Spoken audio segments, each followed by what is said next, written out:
Hi, I'm JoAnn Delaney, 6th grade science teacher at Hershey Middle School, and I'm going to take you on an app-smashing adventure as my students teach you all about the science around our town. Welcome to our town of beautiful Hershey, Pennsylvania, a town that's known for its great history due to its founder, Milton Snavely Hershey. As you can see, we have the gorgeous Hotel Hershey, the Hershey Medical Center, Milton Hershey School for Boys and Girls, Chocolate World, home of Hershey Chocolate, home of Hershey Park, and we live in such a fantastic town and can find science everywhere. Today, you're going to be taken on an app-smashing adventure as my students snap photos of science in their yard, in their neighborhood, or around town. We're going to use QR codes to create GPS codes, and they're going to create education screencasts where they will teach you the research that they find out about more science behind the picture that they've taken.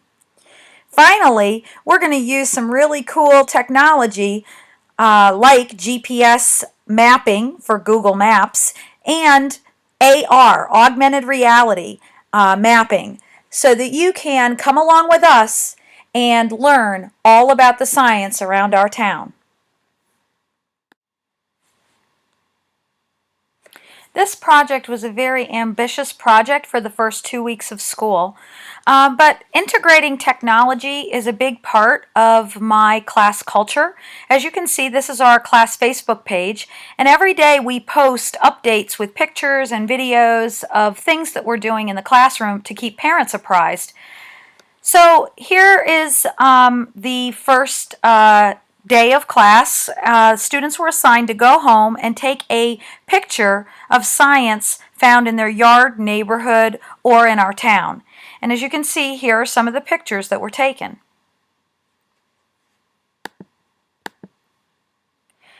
Here are some additional photos.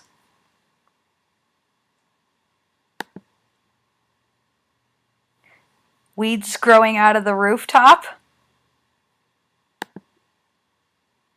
I used a KWL-AQ to challenge students with 21st century style learning. What did they know about the picture that they took? What did they want to know? How would they find out? What did they learn through additional research? What action can they take? And what new questions may they generate? Here they are, hard at work using their netbooks as well as their own personal devices.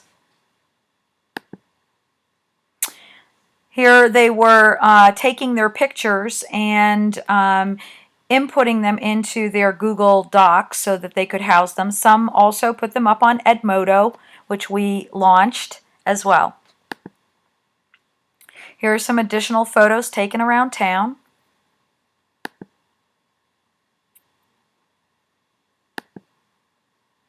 Students then were to generate a QR code, and I'm going to switch over to the site that we use to do that. So qrstuff.com is where we went to, and to generate a GPS location QR code, it's very easy. 3 steps. Step number 1, you want to choose the Google Map location. Then you need the address of the particular location that your picture was taken. So I'm going to put in our school address.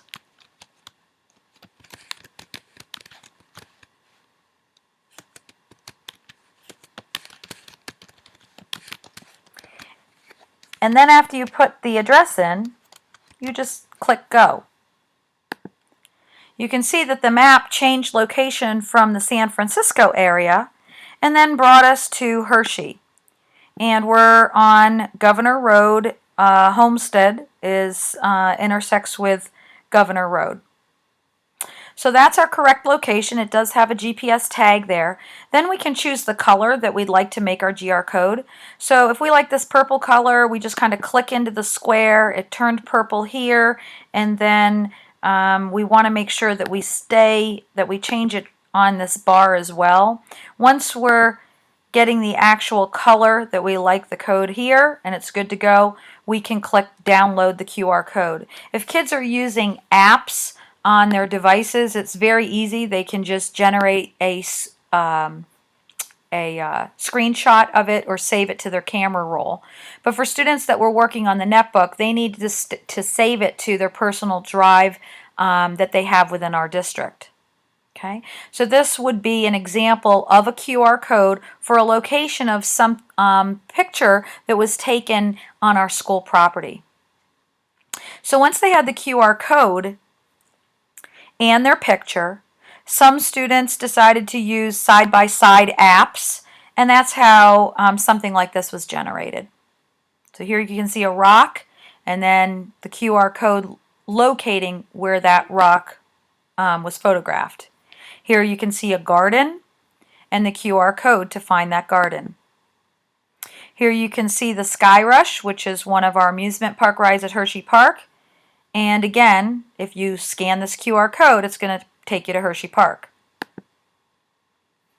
Students, as they were working on this technical aspect of it, were in the process of researching to find out more about the science behind their picture. So they tapped into their background knowledge, they researched more with the goal of then teaching other students about that science. Okay, here's another side-by-side. Another side-by-side. Now this is where they were working in their Google Docs, putting in their research, adding their research, getting it ready to go. There's a praying mantis. Someone did their pool and looked at the pH and the science behind that. And here you can see the students hard at work using their devices, working on research, creating every aspect of this project. I loved how this project really created a class culture immediately, because the environment that I was trying to encourage is that students help other students, that they are comfortable getting out of their chairs. They're able to, if they've figured it out, go and help somebody else to move each of us forward together collectively and collaboratively, which is a great carryover for some of the other things that we're learning. So then the students were ready to go into their edu-creations. And at that point, they created an account and they joined our Science Around Town group with a special group code. And that gave me the ability to see all of their work. They also, when they were working on their screencast, they went into the mode where there was like a little picture down at the bottom, and then they inserted their QR code and they inserted their picture, and then there was a record button, and once they allowed that recording to begin, they would present their screencast. So here's an example by Cole.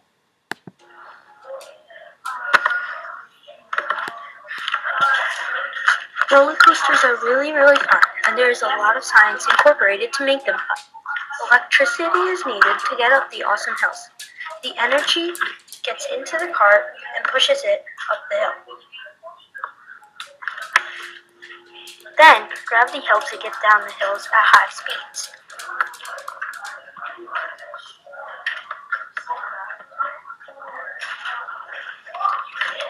Gravity is an invisible pushing force that pushes everything to the ground. When gravity pushes the roller coaster, it goes down the hill at really high speeds. This makes the ride fun and exhilarating. Scan the QR code to find out where this roller coaster is. But wait, before you get in line, make sure you're the right height. If you're too small, you could fly under the lap bar and fly out. So size up. Woohoo! Okay, so this student As you can hear, there were people talking in the background because other students were working and creating theirs as well. With, a large class of 25, it's hard to have any quiet time for them to actually record. But most of all of the work was done during class, during the school day, students helping students, teachers myself helping students, and working to, pull together a project like you see here. Another example, this is near our elementary school, which is right behind our middle school building. And here you'll learn about Elise, what she will share.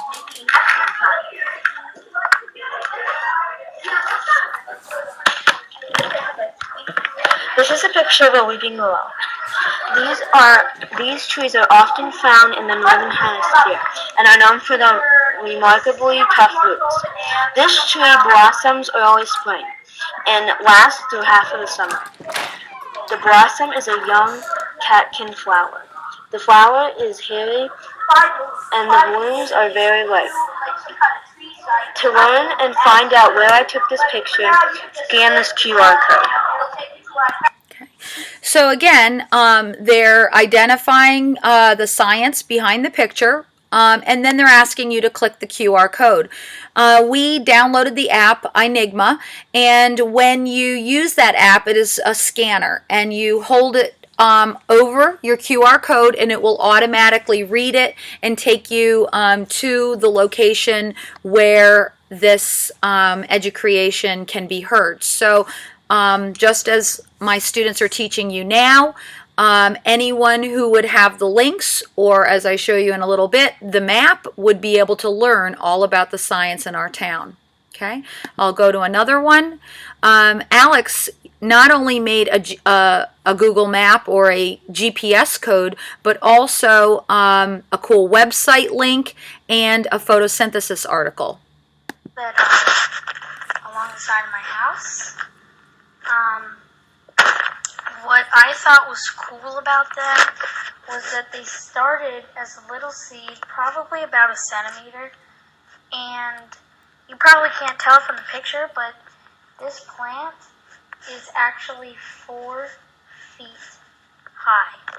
And on the seed packet, it said it can grow to about 6 feet. So I'm still waiting to see how big it will get. When I took the picture, the flowers obviously have not all bloomed, so it's still growing. The date is September 4th. This picture was taken probably August 28th. So since it's September 4th, the flower has changed a little bit. Now there are some blue buds, or like that kind of stuff right here, and a little bit right here. And there's even some red growing over here. And you probably can't really see it, but down on the ground, I actually did plant other types of flowers, and there is some red down there. So I wanted to find out, since this plant grows so big and it starts so small, I wanted to find out exactly how a plant grows and breathes. So I found this cool picture over here, and it shows you in a really, really simple way how a plant breathes. So humans, over here, we breathe in oxygen, and we breathe out carbon dioxide. The carbon dioxide that we breathe out is consumed by plants. Plants breathe in carbon dioxide. They also sunlight and water, and they breathe out oxygen so that we can breathe. So really, they depend on us and we depend on them. And they also breathe out something called glucose, which is a sort of sugar similar to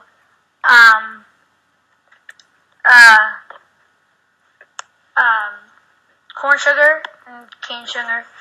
It's a little confusing, but it's sugar, because what the plant does is it takes the energy from the sunlight and the water and it turns it into the glucose and the oxygen for us. Now, down at the bottom, you will see 3 QR scanner codes.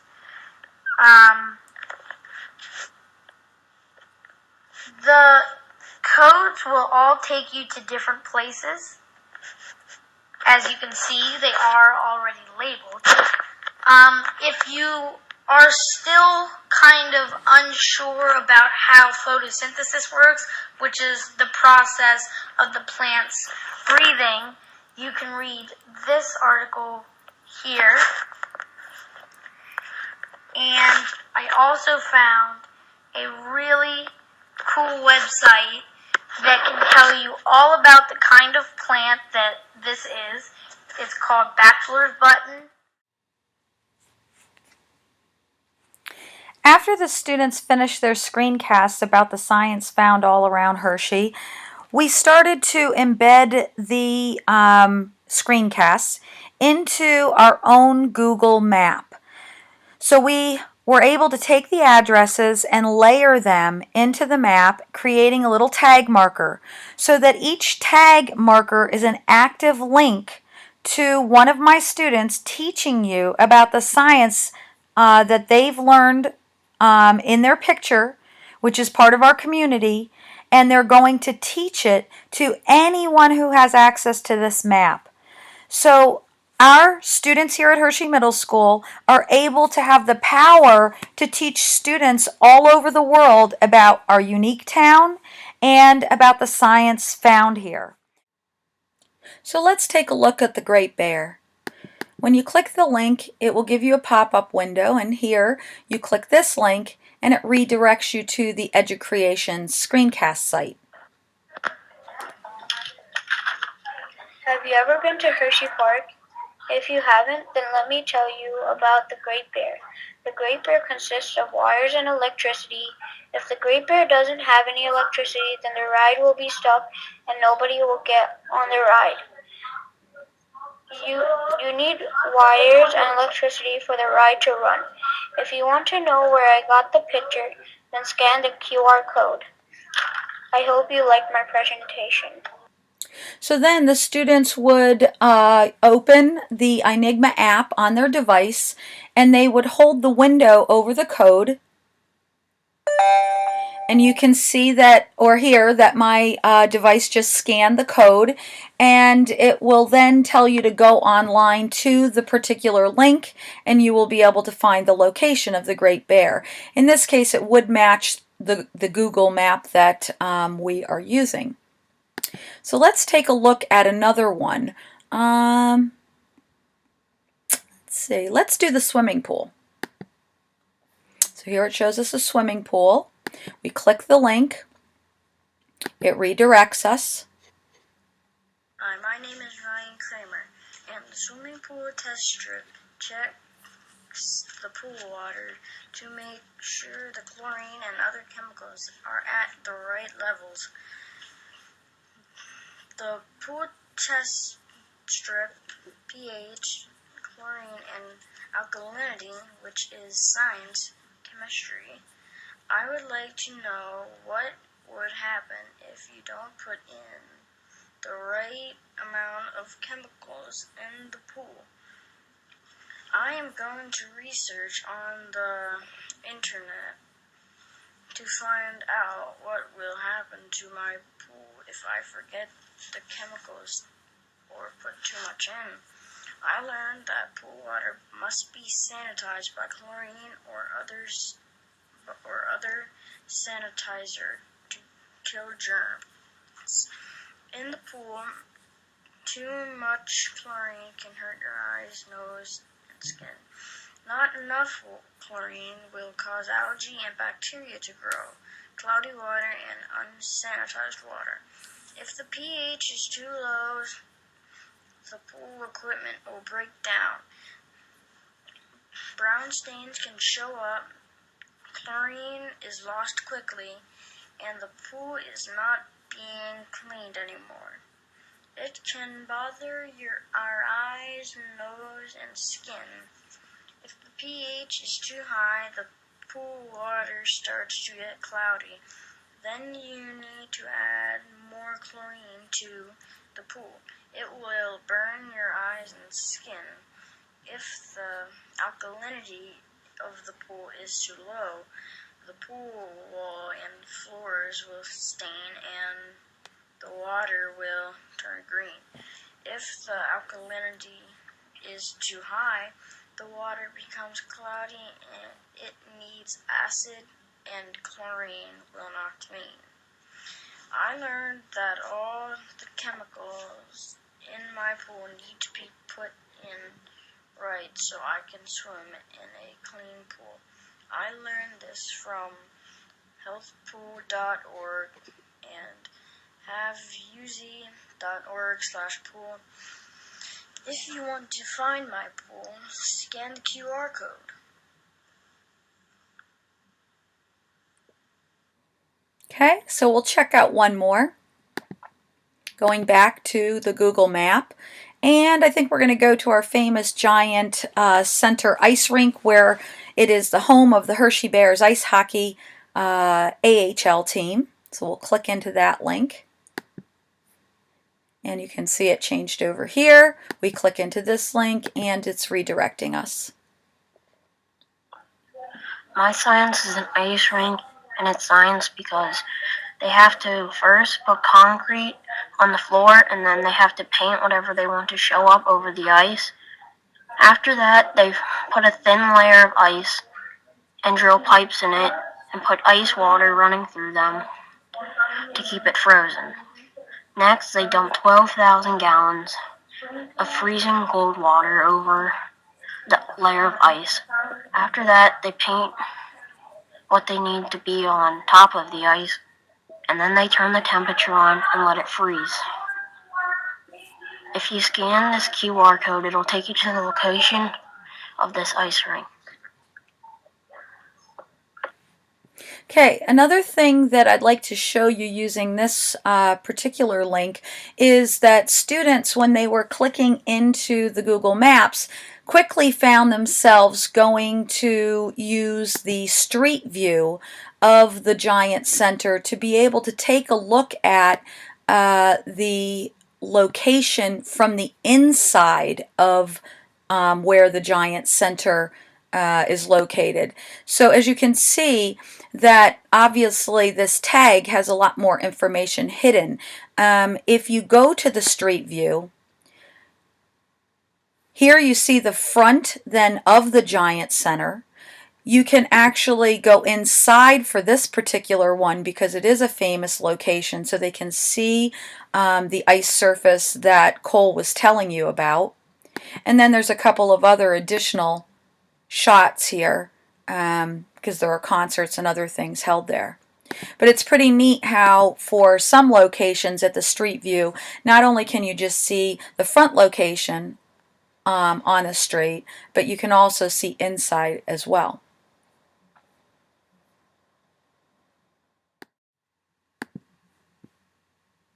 I want to show you one more thing. Here you see a Derry Township map, which we are going to use augmented reality to layer our links from our screencasts into the map. So let me show you how it works. You're going to use an app called Layer, L-A-Y-A-R, or A-R. You click and you open the link, and what you see is I'm using now my device to scan the picture on the computer. Okay, so then you click the screen and you can see the scanning occurring. Once it scans it, all of the links become active, layered on top of it. So when you click on any one of the links, it will take you to an EduCreation screencast that one of my students did. So you just click that.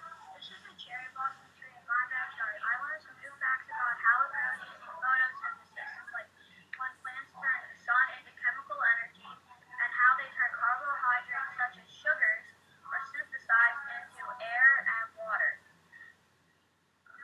Photosynthesis is performed differently on different plant species.